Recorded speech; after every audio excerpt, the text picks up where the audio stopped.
నా పేరు పల్లా ప్రమీలారాణి. జగన్మోహన్ రెడ్డి ఒక వేస్ట్ పేపర్, సాక్షి ఛానల్ ఒక టిష్యూ పేపర్. అలాంటి ఒక ఛానల్లో మహిళల గురించి ఇంతకంటే గొప్పగా మాట్లాడగలరని మేమైతే భావించట్లేదు. మహిళల పట్ల ఎటువంటి గౌరవ మర్యాదలు లేకుండా నీచాతి నీచంగా మహిళల గురించి వేశ్యలు అని మాట్లాడడం ఎంత తప్పంటే అంత తప్పు. అమరావతిని ఎందుకు రాజధానిగా తీసుకున్నారంటే అక్కడ ఎన్నో గొప్ప పుణ్యక్షేత్రాలున్నాయి. అలాగే ఆచార్య నాగార్జున విశ్వవిద్యాలయం అక్కడే ఉంది. అలాగే శాతవాహనుల రాజధాని అమరావతి. అలాంటి గొప్ప రాజధానిలో మన ఆంధ్రప్రదేశ్ రాజధానిగా తీసుకోవడం మనం గర్వించదగిన విషయం. దాన్ని పక్కదావ పట్టిస్తూ గత ప్రభుత్వం 3 రాజధానులని చెప్పి ప్రజలను మోసం చేసి గందరగోళం చేసి ఎటువంటి ఆంధ్రాకి రాజధాని అనేది లేకుండా 5 సంవత్సరాలు వృధా చేసి ప్రజల్ని మోసం చేశారు.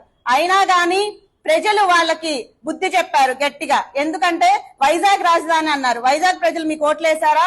కర్నూలు రాజధాని అన్నారు, కర్నూలు ప్రజలు మీకు ఓట్లేశారా? ఎందుకంటే ప్రజలు మీ మోసపు మాటలు నమ్మే పరిస్థితులు పోయాయి కాబట్టే మీకు 11 సీట్లకు పరిమితం చేసి మిమ్మల్ని అక్కడ కూర్చోబెట్టారు. అయినా గానీ సిగ్గుసారం లేకుండా మీరు పెట్టిన ఒక యదవ ఛానల్లో మీ ఇష్టం వచ్చినట్టు మాట్లాడటం చాలా తప్పు. ఆడవాళ్ళ గురించి ఎలా మాట్లాడతారు?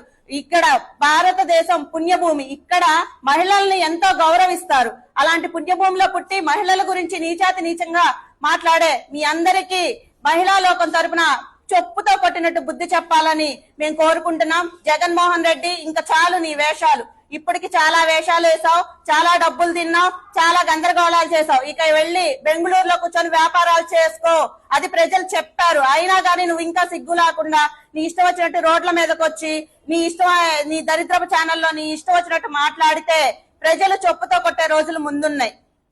నీకు ఇంకా రాజకీయాలు సెట్ అవ్వవు. నీకు ప్రభుత్వాన్ని పరిపాలించడం చేత కాదు, ప్రజల్ని ఎలా చూసుకోవాలో చేత కాదు, మహిళలకు ఎలా గౌరవం ఇచ్చాలో తెలియదు. నీ కుటుంబ సభ్యుల్ని సైతం ఈ రోజున రోడ్డు మీద కూర్చోబెట్టావు.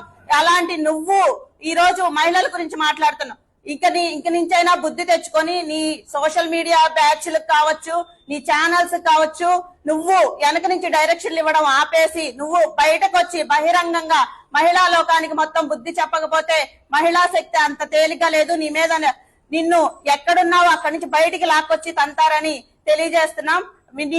నీవు చేసిన ఆర్థిక నేరాలని నువ్వెన్నో కుట్రలు చేసావు, అవన్నీ ఎక్కడ బయటకు వస్తాయని ప్రజల్ని తప్పుదావ పట్టిస్తున్నావు. ప్రజలు ఇంకా అంత అజ్ఞానులు కాదు. Social media